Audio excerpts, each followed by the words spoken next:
Estos cambios bruscos así, como raspado. 1, 2, 3.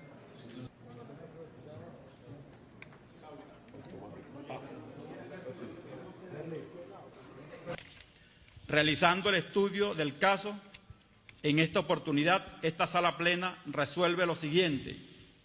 Se atendió a los requerimientos efectuados por el fiscal general de la República Bolivariana de Venezuela, la cual se decide, en nombre de la República Bolivariana de Venezuela, por autoridad de la ley, se declara, primero, se admite la solicitud y se declara competente para conocer el presente asunto. Segundo, decreta y acuerda continuar con la investigación. Segundo, prohibición de salida del país sin autorización hasta tanto se culmine la investigación. Prohibición de enajenar y gravar los bienes de su propiedad y bloqueo e inmovilización de cuentas bancarias o cualquier otro instrumento financiero en el territorio venezolano. Remítase copia certificada de la presente actuación al ciudadano fiscal general de la República, Tarek William Saad.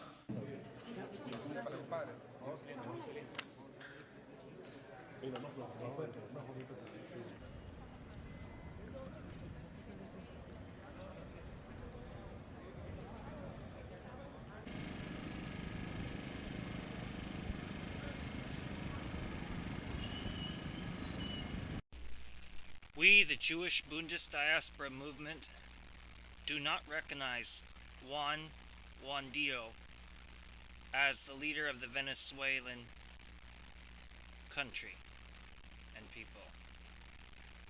We, the Jewish Bundist Diaspora Movement, only recognize the democratically elected President Maduro. Ninguno, porque Rusia es un país independiente, soberano. Las empresas rusas son empresas muy poderosas en el mundo, que tienen su propia ingeniería financiera, logística. Y PDVSA es una empresa de un país soberano. Primera vez en la historia que pasa. Eso te dice el nivel de desesperación que tienen en la Casa Blanca, porque no pueden con Venezuela. Es muy delicado. ¿Qué estoy haciendo yo? Ejerciendo mi liderazgo, mi comandancia en jefe constitucional. Todo el apoyo de Rusia en todos los planos. Y nosotros lo recibimos con agrado y mucho agradecimiento. Que le he pedido al presidente Putin que nos mantengamos en conversación permanente y lo que ordene la Fiscalía y ordenen los tribunales en el sistema legal venezolano se va a cumplir. Now bring you to this clip from the Real News Network. Came out yesterday on January 30th, 2019. It's called New Oil Sanctions on Venezuela Would Destroy What's Left of Its Economy. Again, that came out yesterday on January 30th, 2019. Watch it. It's the Real News Network. I'm Sharmini Pires coming to you from Baltimore. The U.S. National Security Advisor, John Bolton, announced on Monday that the U.S. will, in effect, slap an oil embargo on Venezuela. Speaking from the White House, this is what he had to say. For this purpose, we're going to announce sanctions against Petroleas de Venezuela, Sociedad Anima, or PDVSA, as it's known by its Spanish acronym, the state-owned oil monopoly.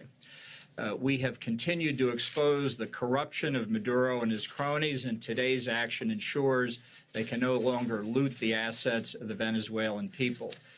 We expect, and Secretary Mnuchin will go into this in more detail, that today's measure totals $7 billion in assets blocked today, plus over $11 billion in lost export proceeds over the next year. Now, in response, Representative Tulsi Gabbard wrote, "It is about the oil again." Bolton just exposed a real motive for intervention in Venezuela. Then she quotes Bolton saying, "We're in conversation with major American companies. Now, it would make a difference if we could have American companies produce the oil in Venezuela. We both have a lot at stake here." Venezuelan President Nicolás Maduro responded almost immediately in a televised address to the Venezuelan people, saying, John Bolton anunció hoy, hace apenas una hora, John Bolton announced today, just an hour ago, a group of measures called sanctions that are unilateral, illegal, at the margins of the United Nations Security Council. They are illegal, unilateral, immoral, and criminal. With this measure, they intend to steal the company Citgo from all Venezuelans. Be on alert, Venezuela. The United States today has decided to go down the path of stealing the company Citgo from Venezuela, and it's an illegal path. The United States is the largest importer of Venezuelan oil, about 500,000 barrels per day, most of which goes to the Venezuelan-owned oil company Citgo. The loss of the U.S. export market would be a tremendous blow to Venezuela's oil income. According to Bloomberg, the sanctions against Venezuela's oil company will likely have ripple effects that make it difficult and impossible for it to export oil to other countries as well. In other words, make the economy scream. Joining me now to discuss all of this and the sanctions on Venezuela is Mark Weisbrot. Mark is the co-director of the Center for Economic Policy Research. Thanks for joining me, Mark. Thank you, Sharmini. All right, Mark. Now, these latest sanctions on Venezuela are meant to pressure President Nicolás Maduro into resigning.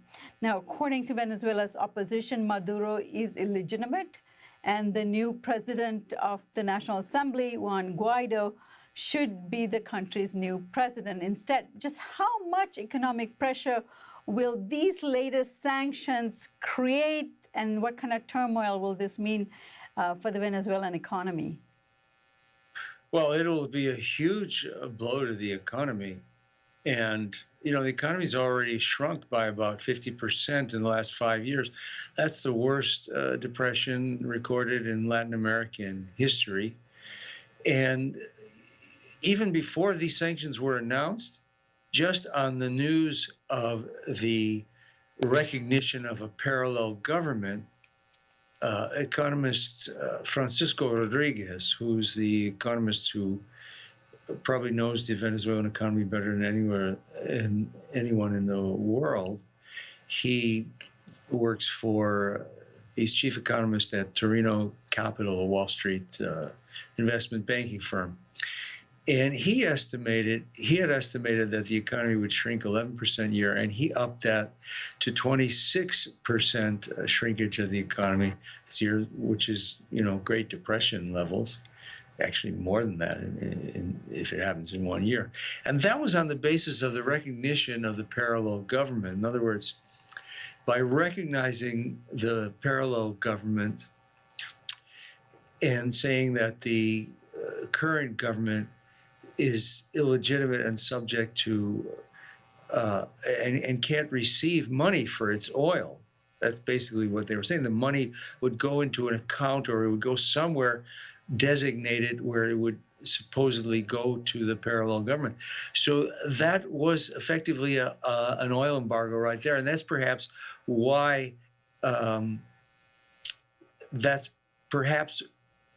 Bolton announced an actual oil embargo today, because it was already part of the decision to recognize the parallel government.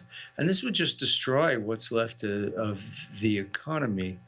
And it would kill a lot of people. I mean, the embargo has already killed many Venezuelans, because this is the source of dollars for the Venezuelan economy. And that's what's used to import medicines. You know, when the government had money, there were about $2 billion worth of medicines being imported, and the sanctions already took $6 billion out of oil production, and this would knock off about, again, the decision to recognize the parallel government would knock about half of their oil revenue off over the next year. And so that's what the numbers you're talking about are enormous. They're basically all the remaining imports that the country could have. So for sure, that will kill a lot of people if they actually do it. All right, Mark, now there are some rumors out there that the money that has been frozen in terms of Citgo and whatever money the U.S. could access in terms of PDVSA holdings has been funneled to Juan Guaidó so that he could use this money. And Maduro was, of course, in that statement saying all of this is illegal. So respond to the legality of all of this, if you can, and if you cannot, how real is this? What do we know about these funds being funneled to Guaidó? Well, it's all illegal, of course. I mean, the sanctions that Trump imposed in August of 2017, or you can go back further to the Obama sanctions in March of 2015. These sanctions have always been illegal under the OAS Charter, under the UN Charter, under the treaties that the U.S. has, various international conventions that the U.S. is a party to, and also under U.S. law, because the president has to state, in order to impose these sanctions in the executive orders going back to 2015, both Obama and Trump have had to say that under our law, that Venezuela poses an unusual and extraordinary threat to the national security of the United States, which everyone knows is false. And so on that basis, it's really not even legal under U.S. law, because the president is stating something false in order to comply with the law. All right, Mark, so what recourse does the Venezuelan government of Maduro have at this point? Is there any way they can circumvent and minimize the effects this will have on the economy? Well, they'll have to sell oil elsewhere. They'll have to try and get help from elsewhere. They'll have to redirect their exports.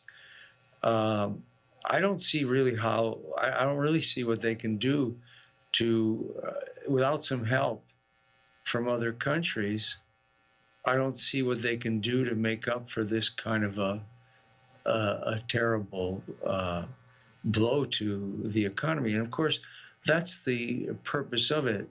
You know, for the past year or two or more, there's been this narrative in the media that all of this is directed to pressure the Maduro government, the Venezuelan government, to do certain things. Now, latest it's been to hold new elections.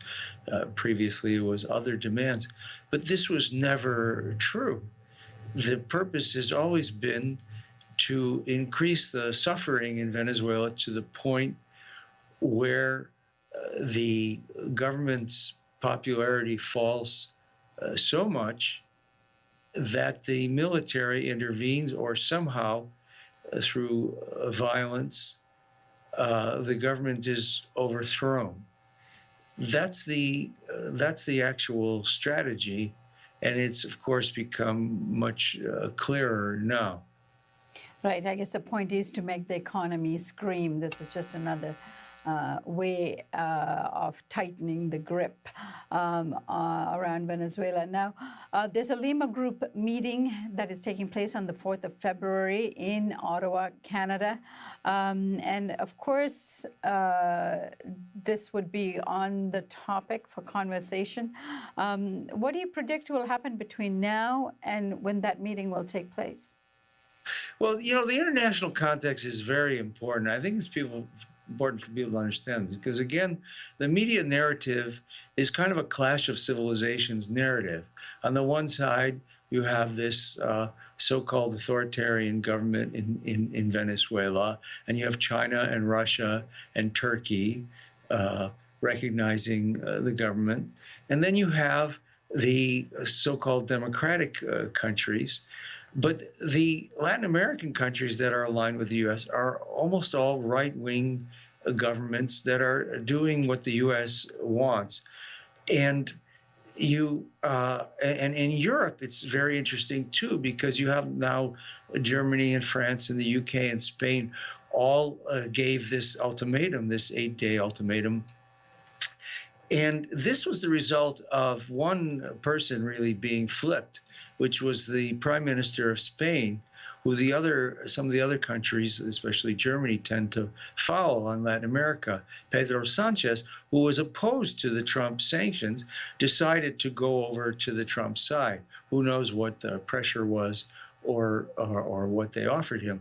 So this is really a kind of a coalition of the willing, like in the Iraq War. It's not this clash of civilizations at all that's presented in the media.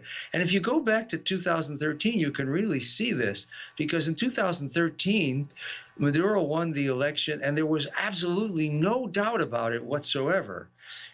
No doubt about the vote count, no doubt about the election. And everyone in the world recognized it, except the United States, and at that time they had just the right-wing government of Spain and the head of the OAS. And then those two peeled off, and it was only the U.S. by itself saying this election was not valid and the president was not legitimate. And then they had to give in. So you see, even when the whole world recognized the election, the U.S. tried to side with the opposition, who was in the streets with violent protests, trying to topple the government, even though there were no doubts about the election whatsoever. So this shows you how fake the whole thing really is. It has nothing to do with elections or democracy or this clash of civilizations that they're creating. It's just about the same regime change that they've been trying to do for 17 years. All right, Mark, we'll leave it there. I thank you so much for joining us, and I'm sure there'll be plenty of more opportunities in the near future to talk to you about what's going on in Venezuela. I thank you for now. Thank you, Sharmini. And thank you for joining us here on the Real News Network. Next up, we have a video from RT. This video is called EU Passes Resolution Recognizing Juan Guaidó, whatever the fraud's name is, as Venezuelan president. Let me try to actually do that for you this time. EU passes resolution recognizing Juan Guaidó as Venezuelan president. This was published today on RT's YouTube channel. It was published today on RT on January 31st, 2019. That's today. With the international community's gaze on Caracas, many Western capitals have followed in Washington's footsteps and thrown their weight behind the oppositions. Indeed, in the past few hours, the European Parliament passed a resolution recognizing Juan Guaidó as Venezuela's interim leader. Beside me here on screen, as you can see, Peter Oliver, Europe correspondent, to speak more on that. Hi, Pete. What exactly does this resolution have to say for itself? Well, it sailed through in Brussels. The exact wording of the resolution points out that it recognises, or the European Parliament recognises, Juan Guaidó as the legitimate interim president of the state of Venezuela. It rejects any proposals or attempts at violence to try and solve the situation, and supports the UN Secretary-General's call for an independent and full investigation into deaths that have taken place in Venezuela. Here's what the EU Parliament had to say as they passed that resolution. The European Parliament is the first European institution to do this, and we would ask member states to do the same as quickly as possible in order to ensure that we have a strong, unified European position. Well, there are those that still support Nicolás Maduro, who's been president of Venezuela since 2013. China, as well as Russia, among those. Now, they've opposed international recognition for Guaidó, saying that, they've opposed those that recognize him as the interim president. He is not a self-proclaimed president. External forces declared him as the president, offering different types of support, including financial, technical, political and moral. Venezuela has problems which should be solved, but there is no doubt that the scenario aimed at preventing the sides from dialogue comes from abroad.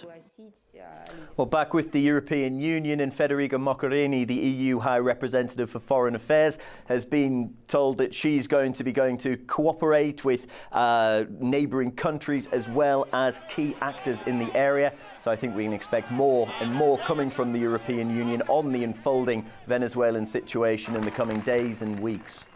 Yeah, thanks for talking us through that. Our Europe correspondent in Berlin this hour, Peter Oliver. Well, Latin America expert Kevin Young says there is a real threat of civil war right now in Venezuela. This is certainly an attempted coup in progress. The Maduro government is not in an enviable situation. It's faces declining domestic support and rising discontent from all sectors of society. But it's not by any means clear that people who are upset with the Maduro government would turn around and support a far-right leader like Juan Guaidó. I think that the threats of U.S.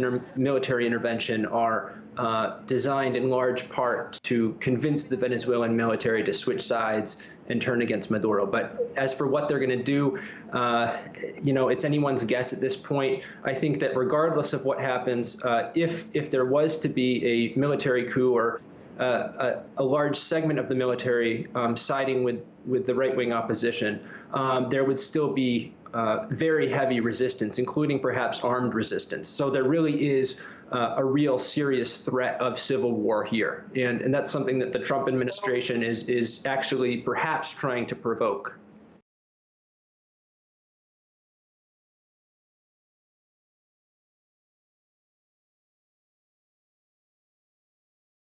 To see right now that as we compile this, that it's going to be nightfall by the time we have finished this video, which is perfectly fine. That's fine. I don't have much of a problem with that, except for the part where I really wanted this done hours ago. So my only problem with it is, well, pretty much everything. But it's okay. This is a subject that has to be talked about. So, this next video is from the Finnish Bolshevik. This video is called Right-Wing Coup in Venezuela. It was published not too long ago on January 29th, 2019. Hello comrades, it's the Finnish Bolshevik. To be honest, I did not expect another coup in Venezuela. The US already tried a military coup against Chavez, so I didn't think it was likely that they would try to do the same thing again. Well, I guess it is slightly different. The Bolivarian administration has been able to stay in power for two reasons. It has the support of the people, and it has the loyalty of the military. So after the failed military coup in the early 2000s, they managed to get rid of treacherous elements in the military and secure that the military is loyal to the government. So that's why this coup that the US is now pushing is kind of a coup d'etat light, if you will. It's not a military coup. It's something else. So basically what has happened is that Nicolás Maduro, the socialist candidate, won the elections. Now the US and the Venezuelan right wing are not happy with this, obviously. Maduro's election victory was pretty much a given. Most of the opposition actually boycotted the presidential elections. They didn't think they were going to win, so they decided to boycott so that they could then claim that the elections were rigged. But that plan kinda fell apart because only some of them boycotted and some of them didn't boycott. Anyway, the right wing didn't win. They never had enough support to realistically win elections. So that's why they have chosen other tactics. Other tactics include, obviously, the economic sanctions against Venezuela, economic warfare against Venezuela. Before this, it was mostly, basically, just sabotage and outright terrorism that they were doing against Venezuela. You had the failed assassination attempt against Maduro when they tried to fly an explosive drone towards him. Last year, the US was obviously feeding lots and lots of money to the Venezuelan opposition and supporting these violent armed riots where they would shoot leftist activists and they would try to set hospitals on fire and they would try to set factories and things on fire. after the Venezuelan Supreme Court sided with Maduro and supported his reform of the parliament, the right-wing terrorists actually bombed the Venezuelan Supreme Court building, or at least they tried to. So I was expecting that they would continue this trend of just like basically violent terrorism, bomb attacks, and continuing the sanctions and whatnot, but turns out that they tried something else. So they have kind of adopted a hybrid strategy, because it's not quite a military coup, but they also knew that they wouldn't win elections, so it's kind of a hybrid coup. Basically, the opposition frontman or leader, Juan Guaidó, I'm not sure if I'm pronouncing that correctly, but he's the opposition mouthpiece, the opposition frontman, and he basically just proclaims himself president, which is technically treason, I suppose. Technically, that is a coup, if you just say, I didn't win elections, but I proclaim myself the president, and now the military should put me in power. Well, the military didn't put him in power, so it failed. There were more anti-government protests by the right-wingers, but basically what has now happened is that various other countries, obviously the US, Colombia, various Western imperialist powers and right-wing puppet states of those imperialist powers have now said that they recognize Guaidó as the Venezuelan president, even though he didn't win elections. So they are trying to support this coup, and they say that they don't recognize Maduro as the president, even though he did win elections. So once again, the West is meddling in South America, trying to overthrow democratically elected presidents. Same old story. It is very serious, though, because the opposition candidate is trying to get the military to support him. If the military would support him, then this might work. But even that's not a given, because the last time when they actually had a full-on military coup, the Venezuelan masses were still able to prevent it and rescue President Chavez when they tried to coup him.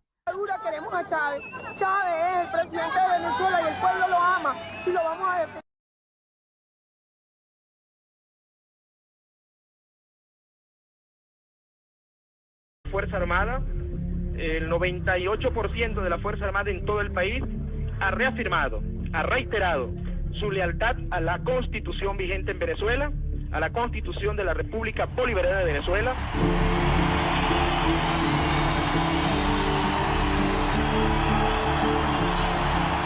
Roared on by huge crowds, the Presidential Guard who had gone into hiding retook the palace, and the plotters fled. Some interesting features about this is that the ruling class is not entirely united on this, and you also see a fair amount of liberals who don't support this coup, which is pretty strange. Typically, the liberals have always supported American wars and American interventions, and then only complained afterwards. At least the mainstream liberals have always championed those when they were going on. If you look at Fox News, the conservative media in the US, of course they support the coup. The mainstream liberal CNN supports the coup, but some others, such as The Guardian in the UK, which is considered a liberal publication, is a bit skeptical of this coup. They don't really support it, which is interesting. It seems to be because basically there is this power struggle in the ruling class. Some are pro-Trump and some are against Trump. The Guardian is painting this as not a coup of US imperialism, but Trump's coup. Oh, look, Trump is doing this. Well, no, this is really the same thing that American capitalism and American imperialism has always done. This is not something specific to Trump. But the more left-leaning liberals who are not in the mainstream, the Young Turks, Kyle Kulinski, and Jimmy Dore especially, seem to be against the coup, which is very good. Liberals need to finally wake up and understand that this is what capitalism is. This is what global superpower capitalism, also known as imperialism, is. They want to go in there because Venezuela has oil and a bunch of other things, and the US doesn't like independent countries in South America. It likes puppet states. This is not because the US is just evil randomly or something. No, the US isn't randomly evil. The US is just the leading capitalist power. They're going in there for the resources, for the profits, for the profit motive. This is inevitably what is going to happen in a profit-driven, money-driven system. The profit motive is entirely antithetical to democracy, as has been demonstrated time and time again. Okay, now let's talk about Maduro's strategy. So, immediately when this coup began. Jason Unruhe, as expected, made a video about it because he always puts out news about current things. And he was very critical of Maduro, saying how Maduro should just implement full-on working-class control, working-class power, or as we Marxists call it, the proletarian dictatorship.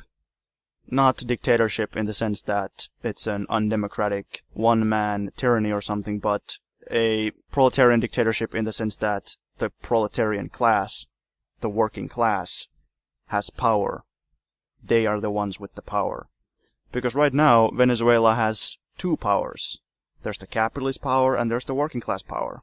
So Jason was saying, why doesn't Maduro just implement full-on working class power? Why doesn't he strip the capitalist class of their power already? Because they are always trying to do stuff like this. The capitalists don't care about democracy, so why should we be so nice to them, basically? If they don't care about democracy, they're constantly trying to coup the government. Why shouldn't we suppress them politically? From a legal standpoint, that would kind of make sense, because the opposition, I've always said that the opposition is not legitimate because they are not a real opposition. They're merely a US puppet. They're a foreign agent. They are a foreign actor. The opposition wouldn't even exist if the US didn't give them so much money. That is their lifeline, is the money they get from the US. So they're not a native opposition. They're a foreign puppet. And the people who are now doing the coup are clearly guilty of treason. So from a legal standpoint, it would make sense to just put them away and to repress them. So why doesn't Maduro do that? I don't think Maduro is like such a pacifist or something that he's just committed to a totally reformist, legal and peaceful solution to everything. He may be, but I don't think that's the real reason. I think the real reason is a tactical one. I think Maduro, in all the things he does, doesn't want to give the US any kind of excuse to intervene more than they already do. I think that is the real reason why Maduro has tolerated the opposition's terrorism for as long as he has. The US has put sanctions on Venezuela because the US actually claims that Venezuela is a threat to the US, to US security. I'm not joking. The US has said that Venezuela is a threat to American security, which is laughable. Absolutely laughable. So the US has sanctions on Venezuela. If Maduro was to stamp out all the terrorist elements and all the opposition puppets of the US, then the US would say, oh look, Maduro is a dictator, now we can go in. And it would be a much more convincing case than it is now. If Maduro now goes and just arrests the opposition leader and cracks down, the US might take that as a convenient excuse to invade. It kind of seems that they're trying to build towards that right now, because they're trying to get all these other governments to recognize the opposition. They're trying to build some kind of international capitalist coalition to give themselves more legitimacy so that they could then intervene militarily, possibly do what they did to Libya, like they bombed Libya to absolute ruin, and then they said, oh, it wasn't the US doing it, it was an international coalition. Well, what does that mean? The US and its allies, basically. So I think Maduro has calculated that this coup is not going to succeed because the military supports Maduro and the people support Maduro, so... And then it's just going to eventually die down. Maduro is going to continue in power.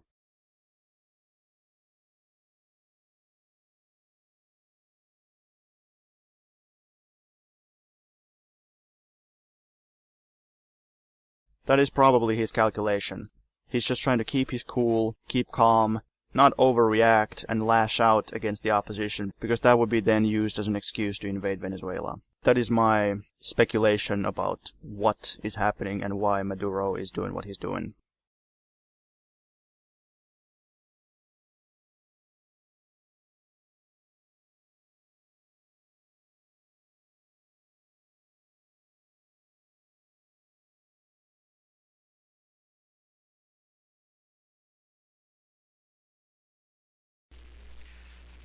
So we now close this video the same way we did with the previous one. Thus, Jason the Maoist Rebel. We bring you to Jason the Maoist Rebel. This video you are about to see was published today, January 31st of 2019.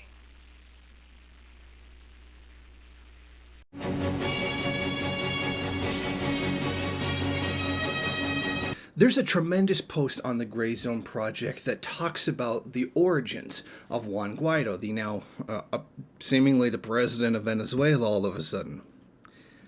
Now, they dug really far into his past. I mean, they went full investigative journalism and did an absolutely great job. Now, I just want to give you some of the details that you'll find in that post because I think that they are extremely important. By no means is my video covering everything that's there, but it's covering, I think, some of the most important points, so I highly suggest that you go to the post itself and get all of the information. Now, before January 22nd, nobody had heard of this guy, Juan Guaidó. Now, only a few months ago, he's a 35-year-old character who was completely obscure in Venezuelan politics, like a complete unknown, but he was part of a politically marginal far-right fringe group that was closely associated with some of the terrible acts of violence that have been carried out against the public in Venezuela. In other words, he, strictly speaking, is a terrorist for the most part, given the actions that his group, that he's associated with, and have probably, allegedly, taken part of himself. Okay, the guy's a terrorist, in my opinion. Okay, but after a single phone call came from U.S. Vice President Mike Pence, all of a sudden, he's declaring himself the president of the country. And this is a guy where almost nobody knew who he was until he had declared himself to be the vice president. Echoing the Washington consensus, the New York Times editorial board hailed Guaidó as a credible rival to Maduro with a refreshing style and vision of taking the country forward. The Bloomberg News editorial board applauded him for seeking the restoration of democracy, and the Wall Street Journal declared him a new democratic leader. Now, meanwhile, in Canada, numerous European nations and Israel and the bloc of the right-wing Latin American governments known as the Lima Group recognize Guaidó as the legitimate leader of Venezuela. Of course, calling someone who literally just declares themselves the president without even having run in an election democratic is pretty hilarious, to be perfectly honest. And when you've got great bastions of democracy like the United States and Israel on your side, then you know you're doing something right. Marco Tarugi, an Argentinian journalist and the leading chronicler of Venezuelan politics, did speak directly to the Gray Zone and said this: Guaidó is more popular outside Venezuela than inside, especially in the elite Ivy League and Washington circles. He's a known character there, is predictably right-wing, and is considered loyal to the program. Now, when Washington eventually found this guy, they decided to start making him, and I'm referring to Guaidó, as the face of the opposition in Venezuela. You could not get a better example of someone who was handpicked by the elite establishment. Now, he spent most of his political career in a far-right violent faction, which is about par for the course for the United States when choosing foreign leaders. Now, all of a sudden, he's been moved to the forefront in one of the most agonizingly destabilizing campaigns of Venezuela, which have occurred one after another. Now, according to polls in the country about who the public actually supports, only 20% of the population actually supports this guy. Yet you wouldn't know that from the Western news coverage, who frequently takes videos of pro-Maduro rallies and tries to pass them off as anti-Maduro rallies. Now, you see, I don't speak Spanish, but when somebody has a sign that says Viva Chavismo, I'm pretty sure he's not calling for the right-wing opposition. You see, now, I can read, I understand what Viva means, I understand what Maduro and Chavismo means.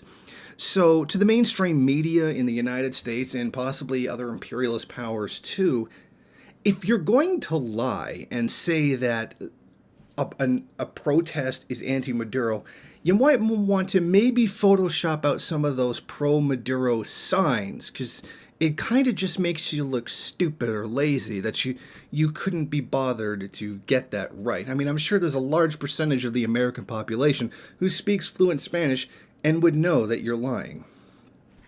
Now, the Venezuelan government has suffered from assassination attempt after assassination attempt. By no means the 600 that were attempted by Fidel Castro, who seemingly, in terms of unnatural causes of death, is practically immortal.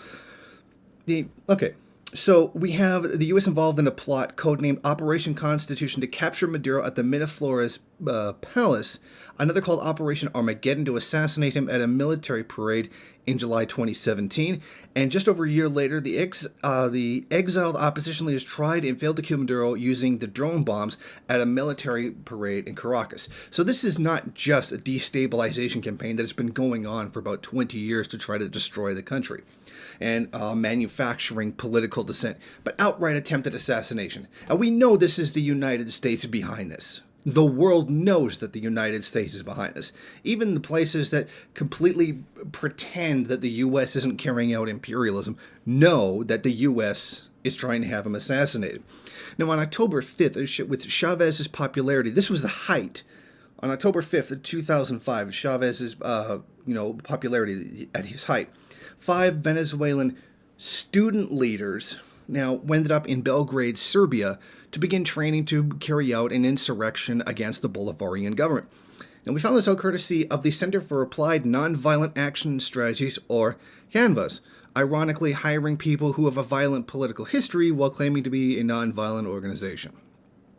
Now, the group is funded largely through the National Endowment for Democracy, possibly the most notorious group used for destabilizing not just democracies inside of Latin America, but across the world as well. And they have their entire history functioned as an arm of the CIA, who coincidentally, of course, carries out most of their actual funding. And their job, of course, is always carrying out regime change.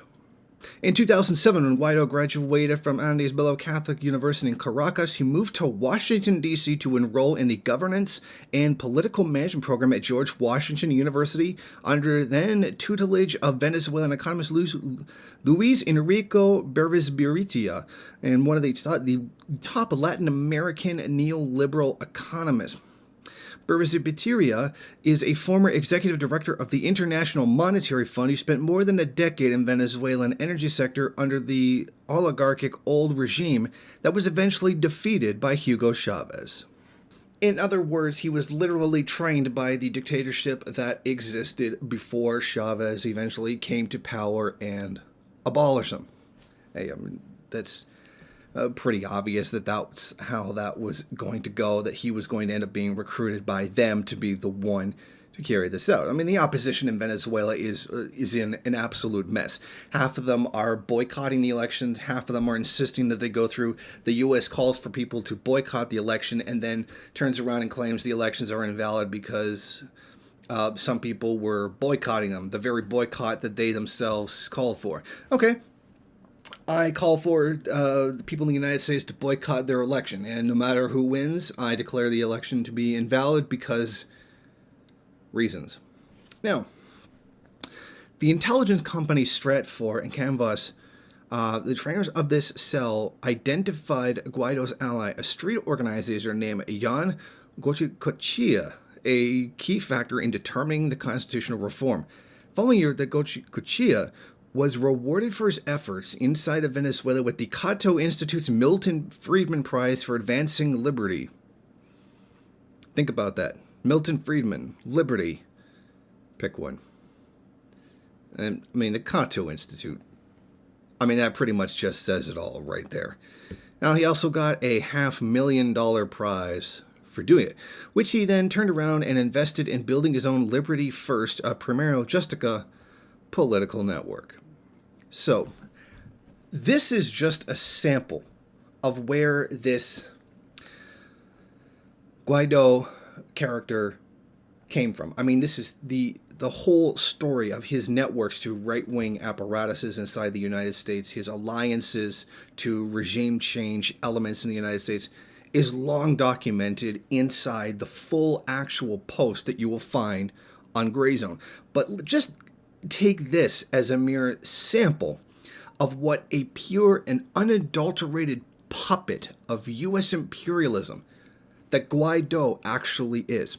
So for you got all these right-wingers running around claiming, oh, Venezuela is so bad, Venezuela economic crisis, They literally just deny that economic sanctions against the country designed to try to destroy it were ever carried out by the United States. They just pretend it doesn't exist.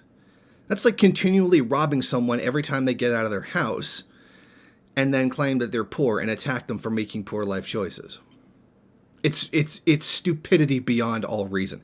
It's either absolute stupidity on the part of these right-wingers, or it's the absolute lowest depths of dishonesty. This could not be any more obvious a plot by U.S. imperialism to overthrow the Maduro government, or more specifically, given Hugo Chavez as well, the Bolivarian Revolution. And this speaks volumes, unending volumes, to not only the outright evil that is the United States government and its foreign policy, but the stupidity and even the sheep mentality, or even, given some of them, the outright evil of those who support it. Thank you for watching. If you like this program, then please head over to my Patreon page and set up a monthly donation. It's your donations that keep this program running. Also, if you would like, please rate, comment, subscribe, and share in various social media.